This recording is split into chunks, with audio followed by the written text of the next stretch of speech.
นั้นนำเด้อพี่น้องเอ้ยตื่นเต้นผมเป็นออกกองไอ้ดุนเนาะเห็นอ้ายเป็นโทรหาคือว่าโทรบ่ติดก็เลยว่าเดี๋ยวมาแวะเยี่ยมน้องๆเพิ่นนี่ก็ได้แบบบ่เคยมาจักเทื่อเฮือนซานก็หั่นน่ะมีแต่ไอ้เต่งเคยมาหาแวะไอ้ลี่เขาเห็นอันยูพูนเนาะยูเซโนตรงนั้นเนาะเกิดอุบัติเหตุเด้เกิดอุบัติเหตุคนมาชน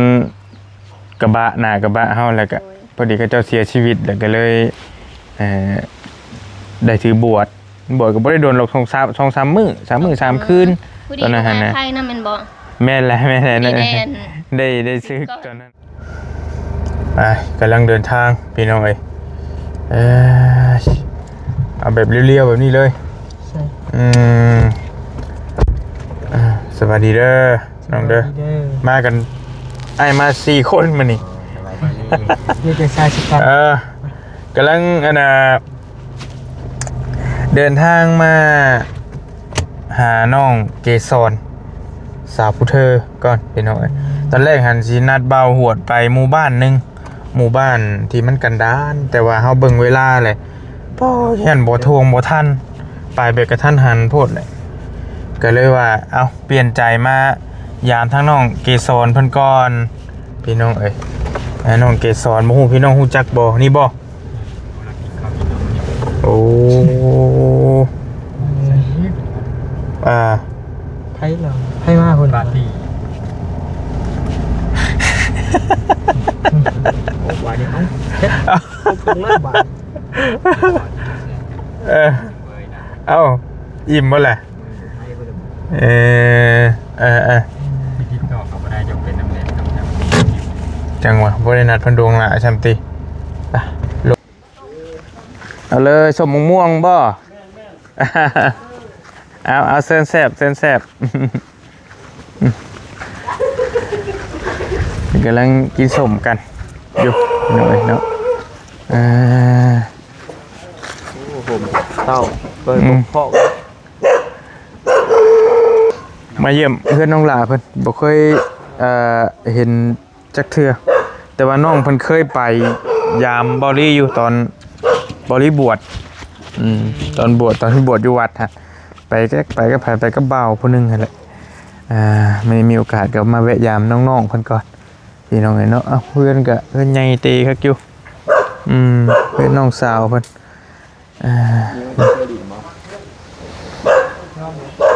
เอานั่งก่อนนั่งนี่ก่อนนั่งก่อนนั่งก่อนนั่งลงคักอยู่ได้นี่เนาะโต๊ะนี่ก็ได้อากาศดีอยู่ช่างเอานั่งลงเชิญนะเชิญเองนี่จักแล้ว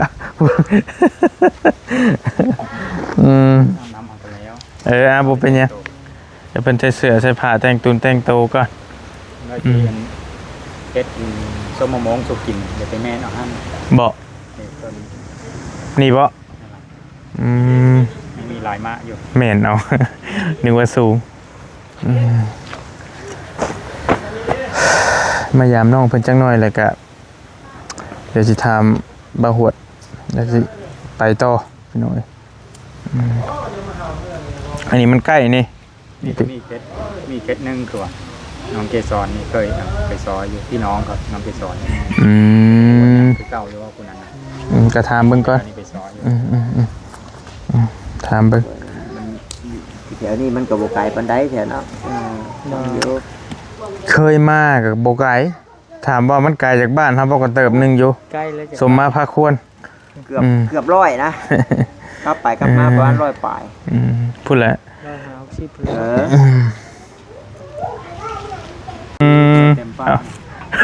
กินก่อนมากระทันหันแน่กำลังอาบน้ำแล้วพี่น้องสบายดี FCI นี่ยังบ่ทันพร้อมปานใดนะบางช่วงพี่น้องตื่นเต้นผมเป็นออกกองไอ้ดุนเนาะเห็นอ้ายเป็นโทรหาคือว่าโทรบ่ติด เป็นโหดถูกบ่ โทรหาบ่ติด เฮาอันอาบน้ำเท่านั้นที่เฮาเพศเอานะ ตุ้มๆเราหาดูน้ำกันบ่ติดคือกันคือโจมเลยนะ ลูกมันจู่โจม บ่เห็นเลยโหด สัญญาณบ่ได้สัญญาณเฮาบ่ได้เนาะ สัญญาณเจ้าบ่ได้มาบ้านแต่ดนเราบอกคือเห็น เข้ามาอันประมาณเดือนกว่านี่แหละไอ้ อยู่ โรงเรียน แต่ก่อนคือว่าเห็นถ่ายคลิปอยู่ไทยอยู่หยังเพิ่นก็เห็นอยู่ก็ได้เบิ่งอยู่ เขาอยู่คุณแล้วก็มาบ้านได้ประมาณเดือนกว่าแล้วก็พอดีไปเฝ้าอันเขาเท่าอยู่ตรงเห็นเราป่วยอันเป็นอัมพาตได้ปีกว่าแล้วพอดีอันหลายคนมาแล้วก็เลยเที่ยวไปเที่ยวมาได้ไอ้มาแต่ทางเราแน่นะไปเซปูนเบาะแล้วมาเวนาพีบอลหรือต้องมาแต่เซโน มาแต่บ้าน มาแต่บ้าน แล้วก็มาเวนะเพกฮันแล้วก็ตอนแรกหันที่ชวนเบาหวดเพิ่นไปหมู่บ้านได้เว้ากันอยู่ติแต่ว่าเฮาเบิ่งเวลาแหละคือว่าค่ำหั่นน่ะ แม่นเวลาจะไปฮอดน่ะสิมืดพอดี เอาไปแล้วนั้นรถไถหรือรถจักร รถจักร รถจักรยังเหิงเติบนอก รถจักรนี่เข้าไปตั้งแต่เจ้าไม้ตัวโง่เราเก้าโมง จนลืมนะ เก้าโมง ก็เลยว่าเดี๋ยวมาแวะเยี่ยมน้องๆเพิ่นนี่ก็ได้แบบบ่เคยมาจักเทื่อเฮือนซานก็หั่นน่ะ มีแต่ไอ้เต่งเคยมาหาแวะไอ้ลี่เขาเห็นอันยูพูนเนอะยูเซโน่เห็นเจ้ายูเซโน่กับตอนอยู่อันทะนาแพะ กับตอนอ้ายบวชเด้ แม่นเหรอวะ ยูพูนแหละ จะไปกับบ่าวหยังตอนนั้นหั่นน่ะ ว่า กูว่าบ่นั่นน่ะฮะ เป็นเกินเข้ามาผัวเอาแล้วจัก ว่าอะไรหัว หัวนี่เนาะหัวมันอยากแม่นแล้วเนาะตำหัว ไปตอนเบารีบวชมันหาเฮาปัดเว้ายังหลายบ่ได้เลยอยู่ในผ้าเหลืองอยู่เด้ตอนนั้นน่ะนะ กราบหลวงพี่บ่ แม่นพอดีส่งไอ้เจออันนั้นเนาะส่งนั้นเนาะ เกิดอุบัติเหตุเด้เกิดอุบัติเหตุคนมาชนกระบะหน้ากระบะเฮาแล้วก็พอดีเขาเจ้าเสียชีวิตแล้วก็เลยได้ถือบวชก็บ่ได้โดนหรอก2-3 มื้อ3 คืน พอดี ตอนนั้นหั่น มา น่ะ ไทยนั่นแม่นบ่ แม่นแล้วนั่นได้ซื้อตอนนั้นก็ได้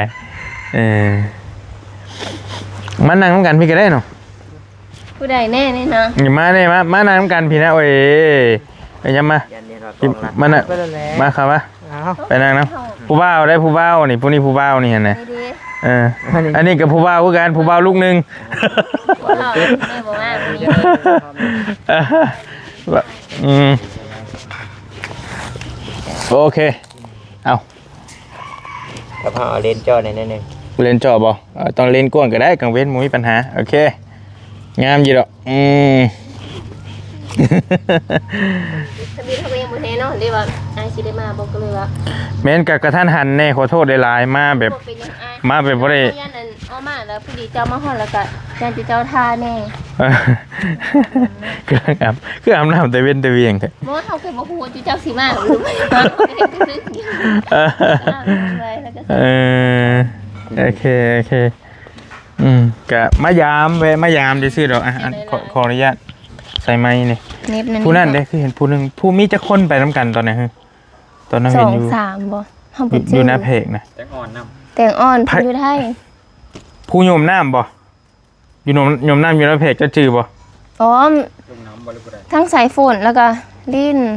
สายฝนสาวผู้ไทยแล้วก็ลิ้น ไปน้ำจะเนาะลืมแล้ว บ่จืออันนี้ก็บ่จือเห็นกันเป็น ลิ้น ปี น้ำ แล้ว หลายคน โอ้หลายสาวจะได้ไปมื้อนั้น แม่นแต่ว่า ได้แต่ น้องๆเพิ่นก็บางคนก็เพิ่นก็ไปเฮ็ดงานอยู่ไทยบางคนก็อยู่บ้านเพิ่นก็บ่ค่อยได้คลิปมาเด้อวิหันวินี่หั่นน่ะ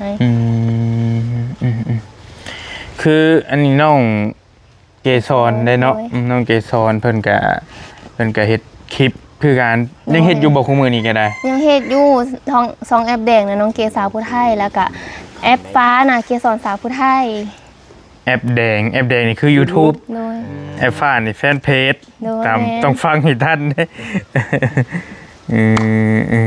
นี่นะก็ยังเฮ็ดคือเก่าอยู่เนาะ ยังเฮ็ดอยู่อ้าย เลยเนาะ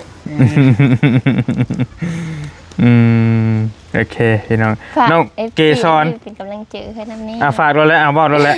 ช่องในไหนซื้อนั่นเลย ฝากอัน FC ทั้งซองไอรีนเราไปเป็นกำลังใจให้ในเด้อ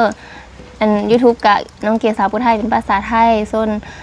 เพจกาเกสรสาวผู้ไทย โอเค เกสรสาวผู้ไทยเป็นภาษาไทยเนาะ แม่น ภาษาไทยโอเคพี่น้อยคนแม่ยังบ่ทันได้จักบ่ ยังแหละ เอาคนเพิ่นคนเพิ่น สาวเก๋ โบแมนเกสรเกสรสาวผู้ไทย เกสรสาวผู้ไทยอ่านใจอย่าเว้ามันเข้า อยู่ในพจ เด้หันเลยขึ้นแล้วถึกแล้ว อันนี้แม่นซองนี่บ่ค่อยได้อันนั้นปานใด ช่องไหน มีหลายช่ น้ อ อง งเก๋แบบ YouTube นะเลย นี่บ่ แม่นเอ้ยแต่ว่าเฮาบ่ค่อย โอ้ย ได้ เห็นอยู่สนะ อุ้ย เห็นอยู่ เป็นมุกอินเตอร์ โดยไปมื้อวันที่เท่าไหร่ก็มื้อ2มื้อก่อนนั่นแหละ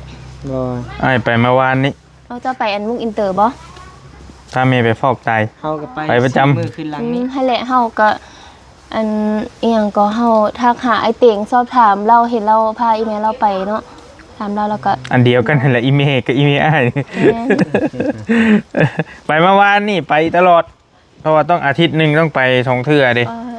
อาทิตย์หนึง2เทื่อคุณ แม่น อ้ายเราเป็นหยังเนี่ยก็ โรคไต โรคไต ต้องเที่ยวไปฟอกไตตลอด ไปตลอดเลยบ่ไปตลอด ตลอดชีวิต เลยอืม บ่มีคำว่า ไป จบ ก็โดนไปนี่ใครเนาะ อาทิตย์ละเทื่อนี่ก็ยังไข้นะนี่อาทิตย์ละสองเอาเลย อย่าห้อง อย่างเนาะบัดนี้ อย่าห้องอย่านะเขาเจ้าว่าสิอันลูกคอยเพิ่นว่า หลานคอยเด้อ สอนลูกสาวไว้ป่ะ คือกันครับนั่น แป้ง กินส้มมะม่วงแล้วมันนั้นแปลงแก้วให้แล้ว อันเป็นมานั่งนำกันพูดนั่นพูดไรพูดน่ะ ใส่เอ้ย อันผูถือเจลมากินนี่ เอื้อยเฮา เอ้ย แท้ๆ เอ้ยแท้ๆนี้ แม่นี่ลูกเพิ่น ลูกเพิ่น โด คุ ย ณยูผู้เสือลายนะเห็นแล้วเคยลงไปชิโน่ เสื้อลายนี่บ่อ้าย เสือลายผู้รับไปเอาหมกเดือนนะ อืม ขุ่นอยู่ ก็เห็นแล้วก็เห็น เจ้าอยู่บ้านในเกาะเซโนคือเดียวบ่ ก็ค่อยกัน อยู่บ้านโคกง่ายนะ โคกแหละ บ้านโคกคือเดียวบ่มันก็ ตัวนี้ผมว่าเซโน่นี่นะ เซโน เป็นอยู่ในเมือง ว่าในเมือง ว่าในเมืองนี่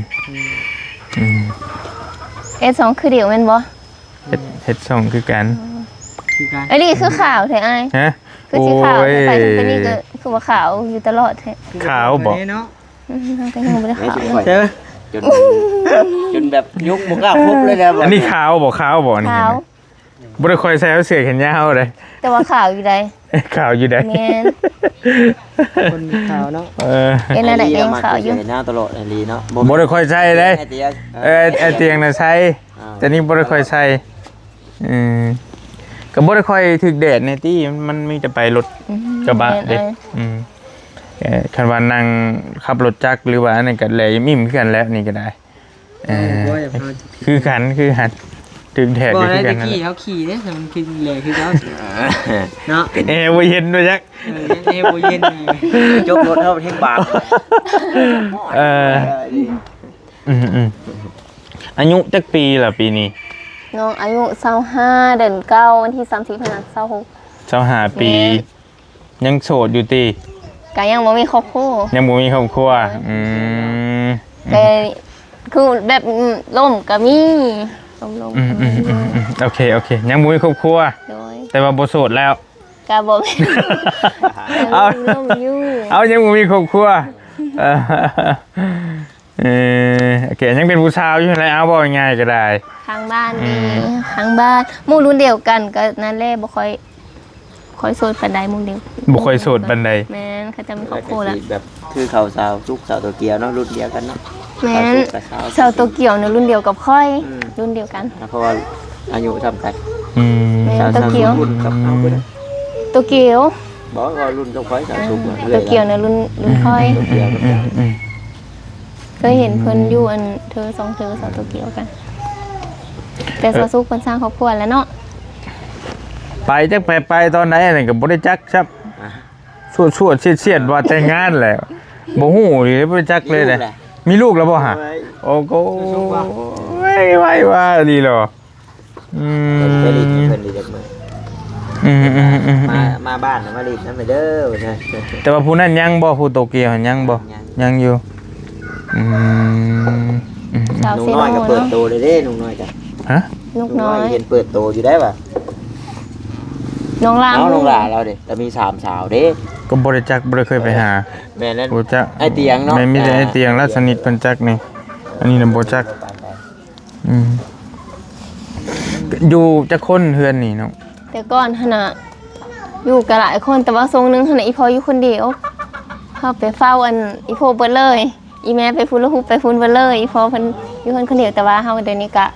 แบบว่าลูกอีโพก็หลายคนแล้วเขาเจ้ามาเฮ็ดเวียกแล้วมีคนมาอยู่แล้วนะเฮาก็เลยมาบ้านนำหั้นนะ ที่อยู่ประจำตอนนี้มีจักคนอยู่รวมกันรวมเด็กๆ อยู่ น้ เดี๋ยวนี้เฮาก็อยู่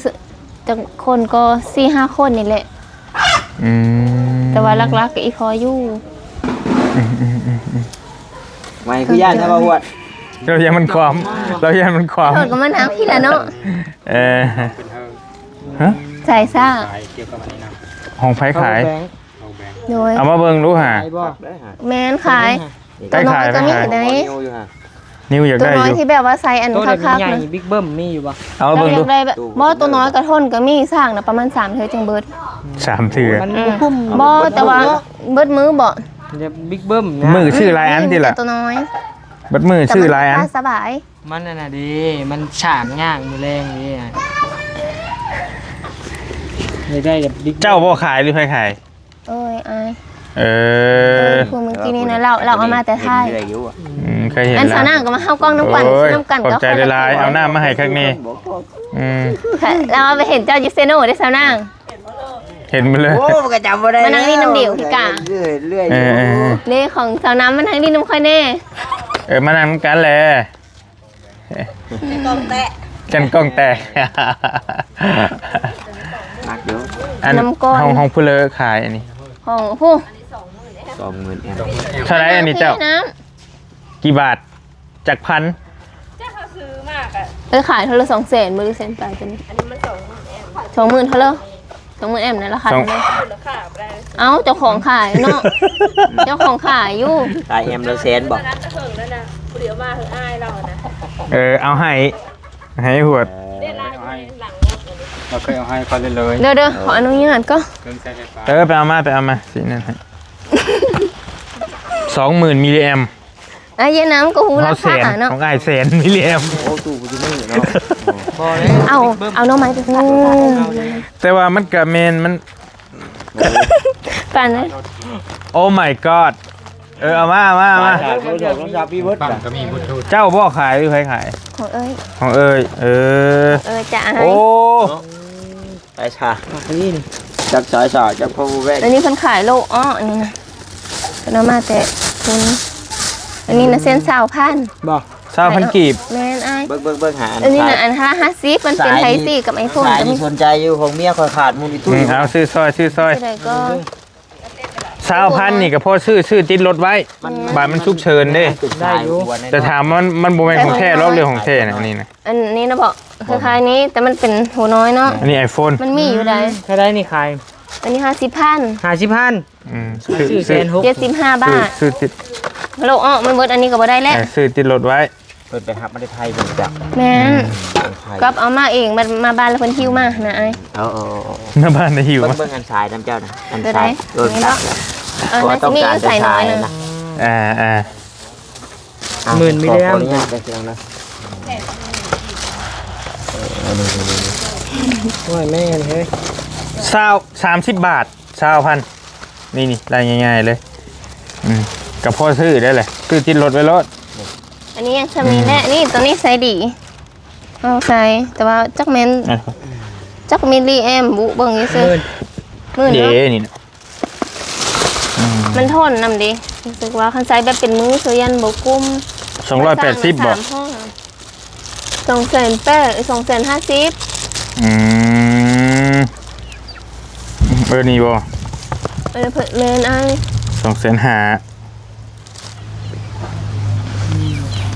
กินน้ำเป๊ปซี่เนาะกินได้ทุกคนมันว่าอ้าย ผู้นี้บ่ได้ บ่ได้ กินเป๊ปซี่บ่ได้บ่ ได้แล้วนี่ น้ำเขียว ได้แล้ว ได้เลยนะ แกะก็เอาเอ้ยเข้าไปเสมุนมื้ออ้ายสิไปบ้านห้วยโง่บ่หรือว่าสิกลับเซโนก่อน ยังว่าบ่ได้จักสิได้ไปเหนือน้ำเนบ่จัก เอ้าสิไปอันนั้นนะบ่ อืม ไปเวียหรือไปบ่อนอันใส่สมบูรณ์นะบ่ บ่จะไอเตียงนี้ได้ผู้นี้ได้ไป อ๋อ ได้สมบูรณ์เพิ่นน่ะก็ อ๋อ มา ที่เป็นมือกล้องบ่ บ่แม่น บ่แม่นเอียงไผเนาะนิ้วบ่ซื้อนิ้วบ่มือกล้องนะ บ่แม่นเมฆนะครับผู้นี้น่ะน้องนิว เอ้าใช้สไปนำไอ้เตียงที่เป็นคนขับรถนะ คนขับรถกับผู้นี้แหละขับร แม่ ถ นบ่ น่ะ ที่อยู่ในกล้องหั่นนะเห็นอยู่ที่ว่า อืม ไอ้เตียงแล้วห้องน่ะเห็นอันขึ้นผู้ไปหั่นนะทรงสีเมยแห้ง โดนที่มือ นี่แหละผู้นี้แหละบ่ไหวน่ะจังได้พากันฮุบหมอบมาน่ะป่วยนักป่วยพาคนป่วยไปขึ้นผู้เยอะหลาย พ่อบ่ คนนะ อันนั้นพ่อบ่ แม่นเอ้ยพี่พอ สบายดี ไอ้มาแวะดินน้ อืมโอเค ำไปโหดกับมานั่งน้ำเดียวเนอะ โมเมนต์เขียวดำกับโบต้างกันดอกละเพราะว่าเพิ่นเป็นกระเพาะ บ่อ๋อมัน มัน เป็น กัดกระเพาะได้แล้วสำเร็จก็ได้แล้ว เอา บ่มีปัญ น้ำ หา ธรรมดาเอาเนาะ ได้แล้วขอบใจหลาย เอาน้ำอันดื่มธรรมดา โอเคเราคุณเลาะ เลยโหด เพิ่มแบงบ่ ๆบ่จับซื่อ ได้แล้วครับเอาตัวนี้ครับ เลยโหดตัวนี้บ่ หัวยังดี เด็กสิซื้อซอยอยู่อาจจะซื้อพวกทรายพวกหยัง จัก บ่ มันอยู่ เอาไว้ นี่เราบอก power bank เอาไว้ฝากเขาเจ้าก็ได้ เพิ่มแบงจ้ะ มูกของแท้ได้เลย นักอยู่เต็ม ตอนนั้นนักแล้วมันมันแม่น โอ้หลายกว่า ฟั ตัว ง น้อยเฮาเนาะ เอาแม่ หูฟังแบบไร้สายเนาะ โดย ปิ้งแบบนี้เลย มาแม่ ไอ้โหดเอาน้ำอันเป๊ปซี่บ่ เสียงรถกระดังแฟร์เลยดิ ไม่นั่นว่าแต่เนี้ยให้ก็ได้เฮ้ย เอาบ่ อยู่ย่างไปกันข้างหนูจะใช่ของข้าง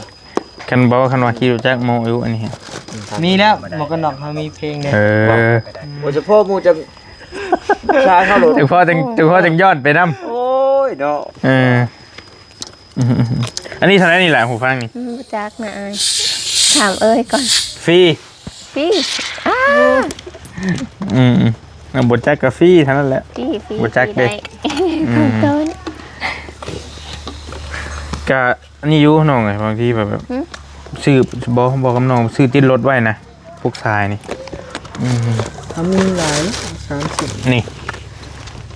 แต่ตัวนี้ iPhone นี่เนาะ โดยคันอันนั้นก็คันมีสายน้อยก็เป็นเอาโหตัวนี้ก็ได้แล้วเป็นเอาสายน้อยมาเสิร์ฟคันจะเยอะไกลจะสายน้อย หัวมี มีเนาะ บ่ม นี่เลยไอโฟนหลาย หมอนี่แต่มันหักน้ำหนักตัวนั้น มันจะ iPhone เนาะมันจะ iPhone จาก ซื้อไปไว้บกเร็วขนาดนี้ มีแต่ไอโฟนตัวนี้ เป็นหิวมาเองเนาะรถนี่ ใช่150 บาท มีดีดำมีบันนี้นะสบาย เนื้อซีเมนต์บ่หรือบ่เมนต์บ่จ้ะ 150 บาทตัวบี บีบาท150บีสิบ่ บาทตัวบีเด้ อืม กีบเลยตัวเค กีบละเค มีเด้อ ได้แล้วขอบ ไอ้ ใจ โหดไม่ได้กินเนาะ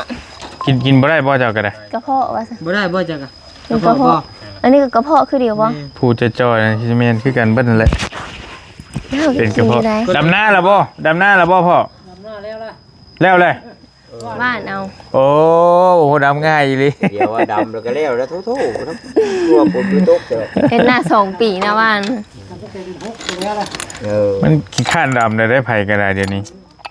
ก็มันถีบเนาะ มี หน้าโคกหน้านู้นกับบ่ได้เกี่ยวหรือปลาโดนก็เจ้าก็ลุดวานให้เดี๋ยว ก็ได้เข้าคือกันนะ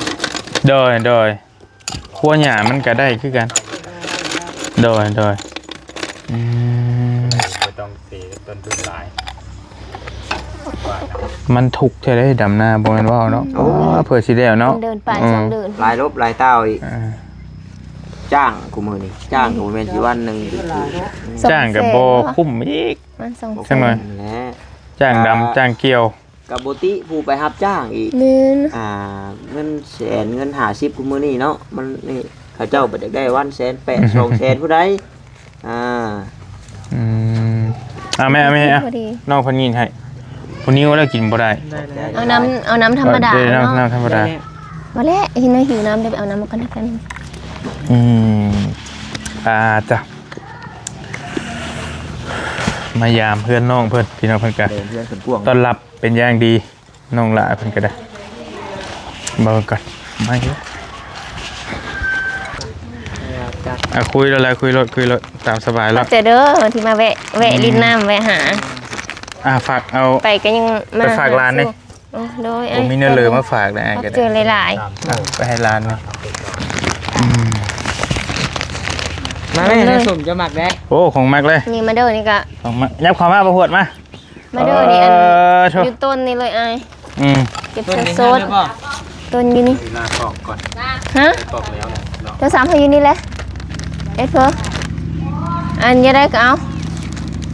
ถ่ายคลิปบ่ถ่ายมาแล้วแหละ มันเยอะอันโพสต์ขายหน่อไม้เพิ่น โพดขายหน่อไม้ หน่อไม้กระแสอันเพิ่น ขายหน่อไม้พร้อมบ่ นี่เอ้ย เอาเลยมีได้ มีแต่คนหาอะไรายได้เสริมมัน อันว่าอะไร มี ได้ แต่แนวขายแท้ ขายไปขายมากก็อันหาขึ้นก็งงเลยมัน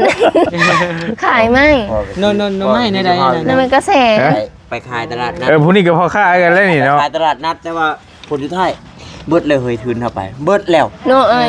ก็แปลกเด้อันได้ขายบ่ว่าซั่นก็ได้ขายชุดก่อนก็เอามากก็เบิดอยู่แล้วผัดอันมาเบิ่งอันฮันนี่แบบคือว่าพ่อแต่ทุน FC เพิ่นก็ว่าคือว่าได้ขายดีอยู่ก็ได้ขายดีอยู่มันก็พอได้เทื่อละเศษ2เซนกับเป็น พอดีเสื้อน้ำมันพอดี เอา กิ ไป นน้ำมัน เอาไปกันติ บัดไอวินเราคือรวยแต่เราขายเครื่อง ขายลาย เราขายเก่ง ขายหน่อยเดี๋ยวบ่ยาก บุญไผบุญมั่นนี่ได้เห็นหยังก็ได้ น้อย สวัสดีเด้อ แม่น้องมิว โดย ได้อยู่เทื่อละ มาเวยามน้องเกมินี่ก็ได้พี่น้องเอ้ยมาแบบกระชั้นชิดกระทันหัน เปลี่ยนแผน อะไรกี่ว่าสิไปทั้งพุ่นแต่ว่าเบิ่งเวลาแล้วบ่ทันแหละแท้ๆแล้ว แล้วผู้สิพาไปก็ยังคิดน้อยคิดใหญ่อยู่แล้วป้าญาติ ยับกันมานั่ง เราอะ โทรหากัน เพราะว่าบ้านเฮาก็ไกลนี่บ่รีบแบบคนตื่นสายตื่นสวยเผื่อมาฮอดพี่มันก็ชั่วโมงปลายเลยเด้ไปแวะน้องน้อยแน่กินนี่ก็ได้จะได้หึงได้เติกนึง ฝากอันนี้ก่อน อืม มากินส้มอยู่ก่อนแม่น ยับเขาได้น้องตาเอ้ยเอามา มาเด้อไอ้ๆ บ่เกรงใจเดี๋ยวได้มาลุยนี่ของเซฟได้นี่มาเด้อกินน้ำกันเด้อ อืมหรือว่าถอยออกหน่อยหนึ่งบ่เจ้ามานั่งนำกัน ธรรมชาติรถเนาะ มาเด้อพี่น้องเด้อน้องเพิ่นต้อนรับ น้ำลายแตะเลย โอ้ปลาเล็กเชฟ กินน้ำลายท่าแล้วมีท่านกินจ้ะ เสียบเนาะ เป็นหน่วยเลยผมท นี่อันนี้มะม่วง ำจี้เลย ซื้ออันนี้ก็ได้บ่ อ๋อ เอามะม่วงซื้อนี้นำ เอาดู ไอ้โหด หมัก ประเด็กสาวผู้ไทย หมักเดือ ประเดโนอยู่บ่นี่ ยังยืด บุรี แท้ มักบุรี เพิ่นหมักได้เพิ่น มักว่าเตียงกับมักเดินกินชม กินส้ม แต่ว่าผู้ ไอ้ นั้น มา ก็ กินแม่นบ่อันนี้มากินอยู่บ่มาเด้อนี่ ได้ เดี๋ยวอันบ้านอันนั้นล่ะสิปิด โอ้ ก่อนเพราะว่ามันก็หลายเต็มต้นอยู่ไหนเดี๋ยวพาไปเบิ่ง มันเดือนในเฮือนเอง แม่นเต็มต้นผู้ล่ามหุ่นฮอดอันป่าอันผู้ ส่วนน้ำไม่เอาเพิ่มกิน น้ำเสือลายมาเด้อเด้อพ่อ สาวเสือลาย มา ยำแรง มีแต่สาวๆอันเขินกล้องเพิ่นบ่กล้าเอากล้อง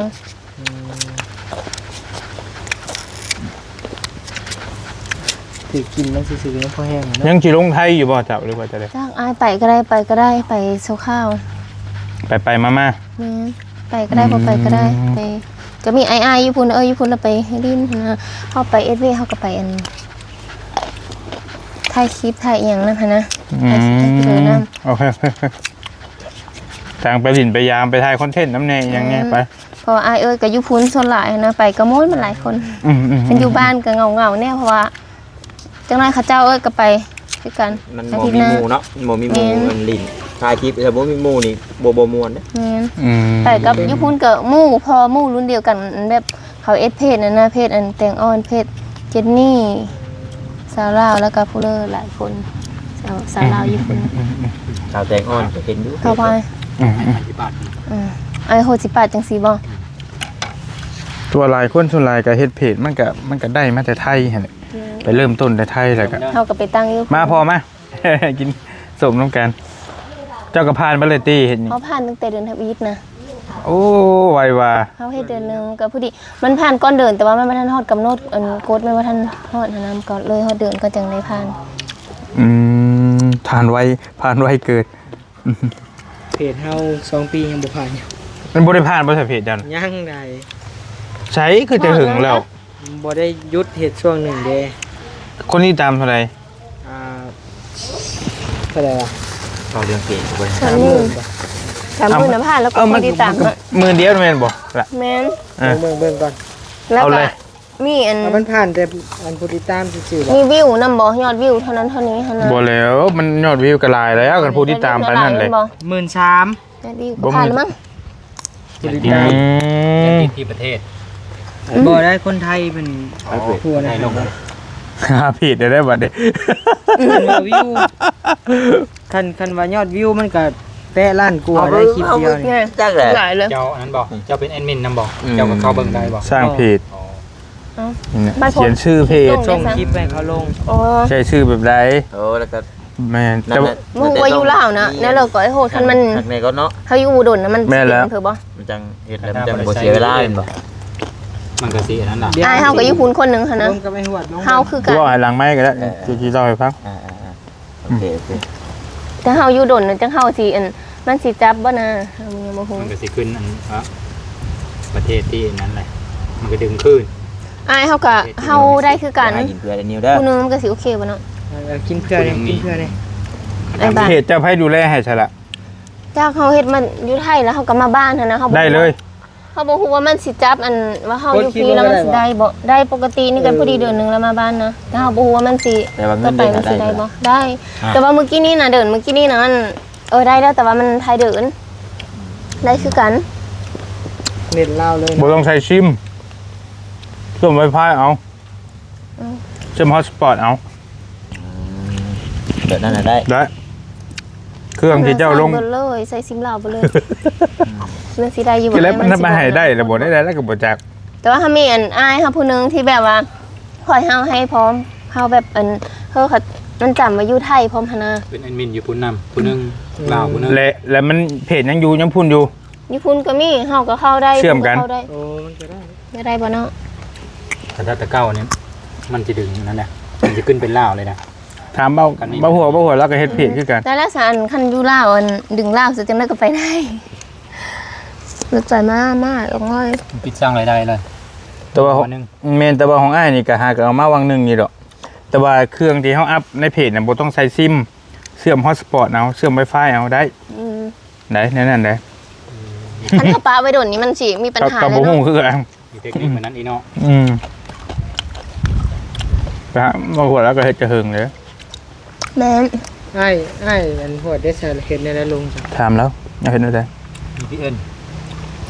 ปักหมดมาอยู่ไทยแอปต่างๆในโทรศัพท์เอามันขึ้นเป็นไทยหมดเลย อืมเดี๋ยวจะตั้งอยู่ลาวเลยเห็ดอยู่ลาวดูแลเองเลย ตอนแรกก็ให้เขาดูแลให้ อืม เพจที่สองก็เอาดูแลเองเขาคุมวิธีมัน อืม จะมีพี่น้องอยู่ไทยบ่ตอนนี้ มี มีแต่ชื่อโทรศัพท์ให้เขาแล้วอยู่ผู้ต้องอยู่พุ่นเลยรถได้ให้เขาลงคลิปมาให้อยู่พุ่นเจ้าบ่ต้องเฮ็ดหยังนี่จะส่งคลิปมาให้กันว่าสิส่งคลิปมาให้กัน ไปเลยจังลมยาว เบื้องหลังเนาะ เจอเพจก็คือเฮาเว้ากันแล้วรายได้มันบ่หลายเพจน่ะ แต่บ่ลักล้านเนาะ ลักล้านก็ได้บ่ฮอด100เหรียญ ดีกว่าบ่เฮ็ดอันบ่มีแนวเฮ็ด อันนี้ก็ใครกว่าบ่เฮ็ดเดี๋ยวน้องเพิ่นเว้านี่แหละ มันบ่มีแนวเฮ็ดแต่จังซี่เฮ็ดไปเลยอยู่บ้านกัน มา จากเดือนนึงก็ได้3-4,000โดยใช้น้ำมันรถ ก็เดือน100กูเดือนมันก็ได้ไม่ แต่เอ็ดเพจคือกันมาเลยเนาะบ่เอ็ดบ่คือบ่เฮ็ด กระทั่งลง YouTube เหมือนลง Facebook ไม่ค่อยลงเจ้ามาสิลง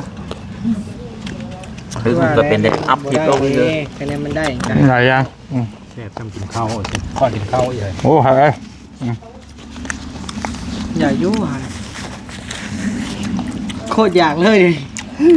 ได้กินบ่ได้มันเหมือ จับ นกัน ได้ เพราะ ชม แบบจีนี่อดได้อยู่ของ บ้านนี่ อด ดี บ่ เฉ ได้ พาะอะ เอ้ย ของโครม จมอดบ่ได้กระแพ้กระเพาะคือกันเจ็บคือกันแต่ละกินกันเลย นี่แหละเป็นเรา เดี๋ยวเบรกก่อนพอกินชมก่อนแป๊บหนึ่งพี่น้องอย่าเสียยาวพด มาหานี่เป็นย่านบ่ เจอเซอร์นิลิน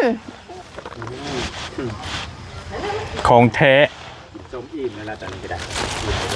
แล้วเรียบร้อยครบ มีแต่ iPhone เนาะเฮ้ยเนาะ อันเดอร์มาปรับให้เขาบริโภค ชุบไม่บ่ได้ใช้ iPhone อันนี้ไทยซี่ก็มีไอ้ ฮะ ไทยซี่บ่ ตัวใดจับให้ดูหน่อย สายน้อยๆนะมัน ก็สิซื้อน้ำสิซื้อซอยน้ำให้นะ ไปอุ่นบ่ อุดหนุนนี่แหละ น้ำขาย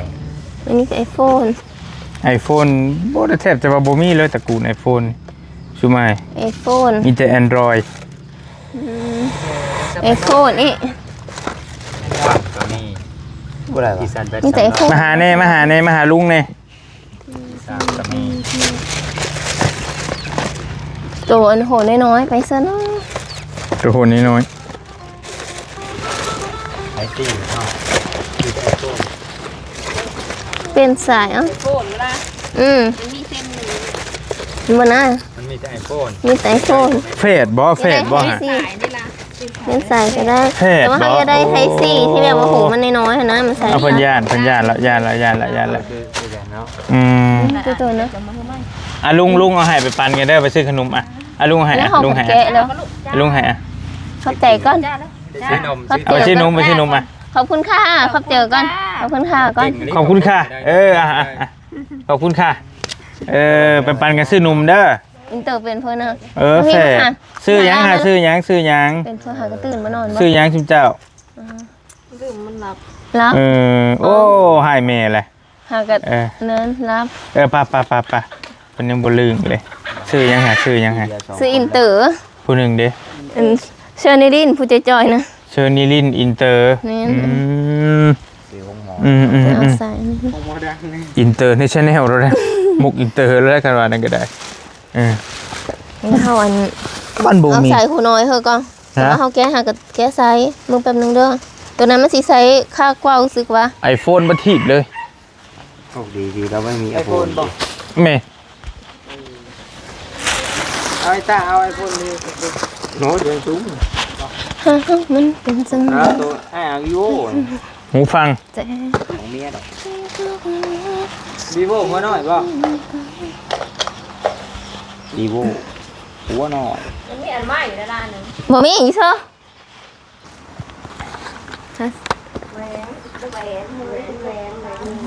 โอ้อันนี้โอเคไทยซี หาแนว